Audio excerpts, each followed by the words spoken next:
tanpa sadar. Tanpa sadar kita sudah digiring kepada sebuah pembodohan massal.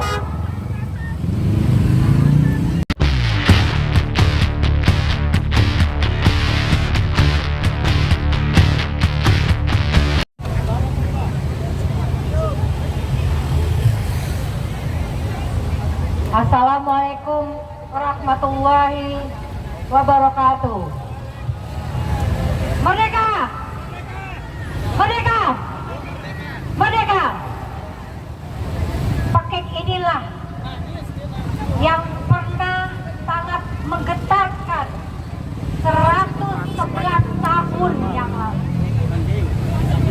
111 tahun yang lalu, di mana para pemuda-pemudi Indonesia ingin lepas dari sebuah penjajahan, dari sebuah penindasan, dari sebuah penekanan.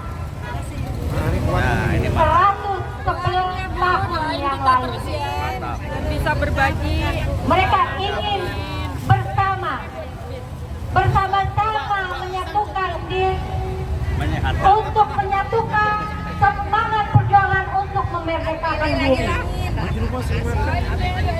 Kita merasa bersyukur memiliki tanah air yang sangat kita cintai, dan juga sekaligus diberikan amanah yang luar biasa untuk menjaga, merawat, dan menyemangati kita semua untuk terus berdiri tegas menegakkan sebuah prinsip-prinsip keadilan. Tapi ternyata 26 tahun setelah reformasi, 26 tahun yang lalu, pada saat kita bersama-sama ingin memerdekakan diri kita dari sebuah otoriter, dari sebuah kekejian, dari sebuah tindakan-tindakan yang sangat-sangat melukai kita. 111 tahun yang lalu, pemuda-pemudi Indonesia bersama-sama menyatukan tekad bersama. Mereka membuat sebuah wadah yang bernama Budi Utomo. Kenapa pada saat itu gerakan itu begitu bersemangat? Karena sudah muak dengan tindakan-tindakan kolonial, tindakan-tindakan yang sangat melukai hati rakyat Indonesia. 26 tahun reformasi telah berjalan. Tapi apa saat ini? Disinilah titik mati demokrasi kita di tahun 2024. Demokrasi hanyalah mimpi. Demokrasi hanyalah hayalan. Hayalan dari rakyat yang menginginkan sebuah perubahan, menginginkan sebuah keadilan, menginginkan sebuah kesejahteraan, menginginkan sebuah kesetaraan. Tapi apa yang kita dapatkan 26 tahun ini?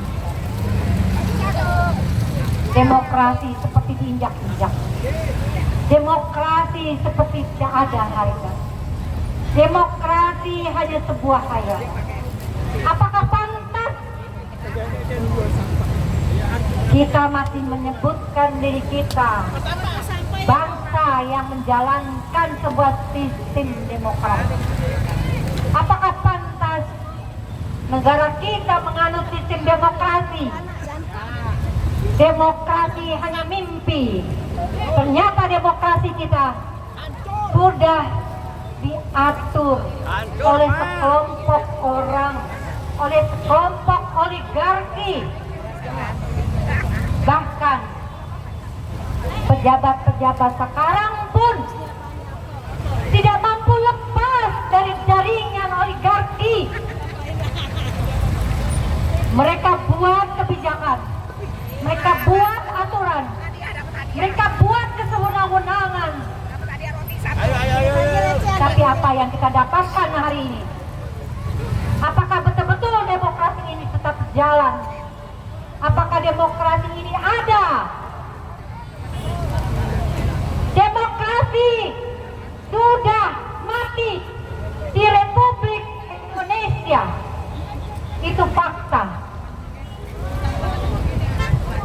Keadilan, hukum, apakah berjalan di Republik? Bagaimana tindakan-tindakan hukum di Republik ini? Nihil. Mungkin tindakan kita saat ini dianggap orkestra bagi pejabat-pejabat itu. Tapi harus kalian tahu, kita berkuasa atas diri mereka. Kita mempunyai hak terhadap pejabat-pejabat itu. Karena dari atas sampai bawah, saya menggaji mereka. Tapi apa yang mereka berikan kepada kita saat ini? Apa yang mereka berikan kepada kita hari ini? Mereka buat kebijakan yang begitu betul-betul menjerat ekonomi kita. Harga sembako melonjak naik, pajak dinaikkan, listrik dinaikkan, UKT dinaikkan, apalagi yang tidak dinaikkan? Apa coba? Mereka mungkin bahagia di sana. Mungkin mereka senang dengan jeritan kita.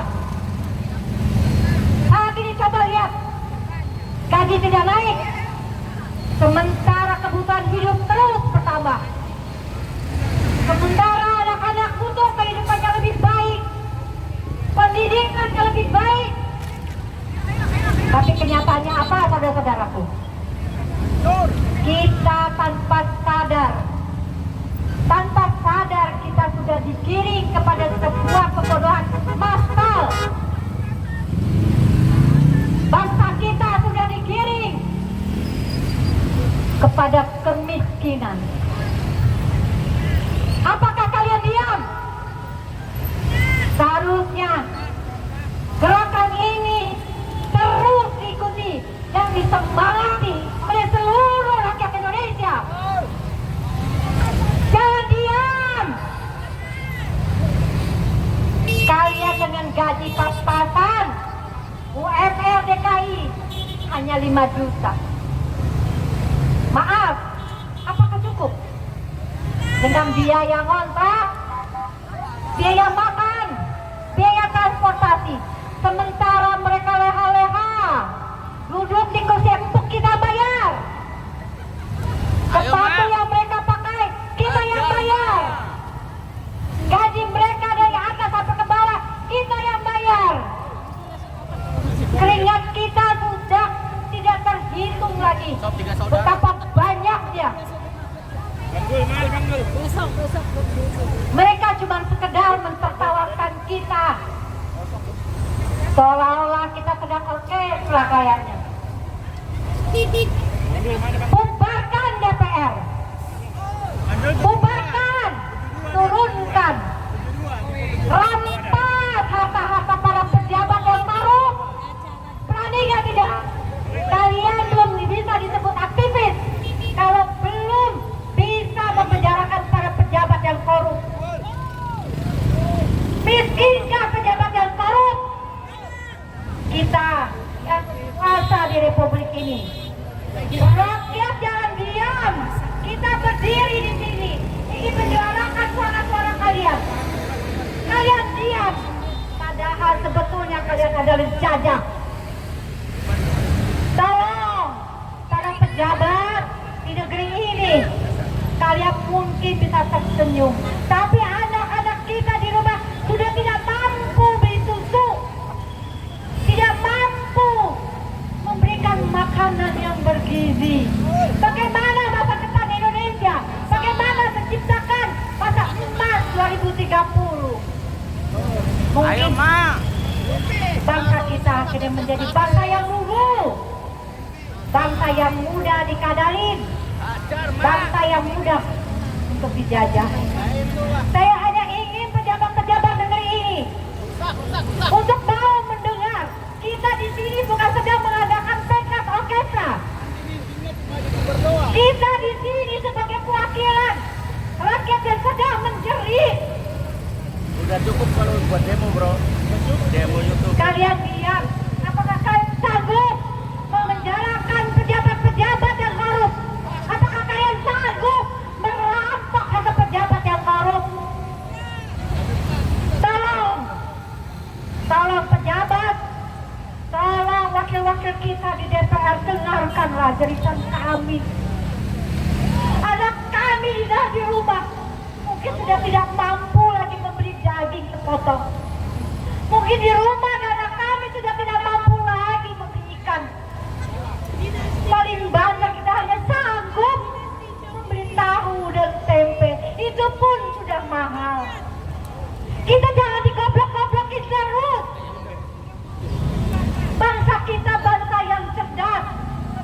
Kalian terus menerus membodohi kita.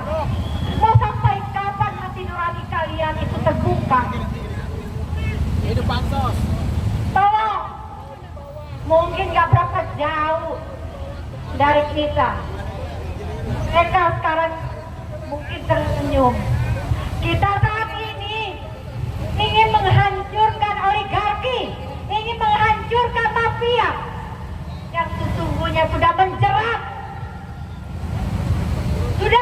Republik ini. Kalian diam, berat sama juga kalian menjerumuskan anak cucu kalian. Kalian diam, tandanya kalian membiarkan Republik ini hancur. Mungkin sudah sampai 2030. Kalian diam, tidak mau ikut serta bersama kami di sini. Tapi ingat, anak cucu kamu, saat ini kita yang sedang memperjuangkan. Tolong, kita sedang punya orkestra, bapak-bapak, ibu-ibu, pejabat-pejabat semua. Kita sedang menyuarakan, menjeritkan berita kami. Tolong Pak, tolong Bu, dengarkan suara kami. Saya ikut merasakan derita. Kalian pergi ke pinggiran sana. Kalian pergi ke pelosok-pelosok Indonesia. Mereka sudah tidak sanggup lagi beli beras, Pak. Mereka sudah tidak lagi sanggup. Apakah tidak terketuk hati kalian? Mobil yang kalian pakai, yang kalian pakai, rumah kalian yang kalian huni adalah kita yang bayar. Kalian apa takut? Kita di sini bukan main-main, bapak-bapak, ibu-ibu. Kita mewakili masa depan anak dan cucu kalian.